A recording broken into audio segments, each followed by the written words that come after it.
კომპანიამ მოიგო აღნიშნული ტენდერი, მაგრამ ფაქტიურად სამუშაო შეასრულა სუბკონტრაქტორმა კომპანიამ AMI 2014, რომელიც მთელი 4 წლის განმავლობაში ვადებითაც იყო გათვალისწინებული აღნიშნული პროექტი შეასრულა აღნიშნული სამუშაო და ჩვენგან ამ კომპანიას მიღებული აქვს აბსოლუტურად ის თანხა, რაც გათვალისწინებული იყო აღნიშნული სამუშაო შესასრულებლად. აქედან გამომდინარე, ამ კომპანიას უნდა უზრუნველყო მის მიერ დაქირავებული მუშებისათვის ხელფასის ანაზღაურება.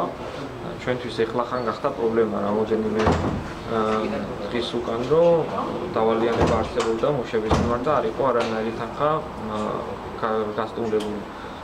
ეს ადამიანი ჩვენს მიერ როგორც იქნა იმალებოდა და მე მგონი დღეს უნდა ჩამოვიდეს სულიჩი და თვითონ გაგცემთ პასუხს ყველა კითხვას.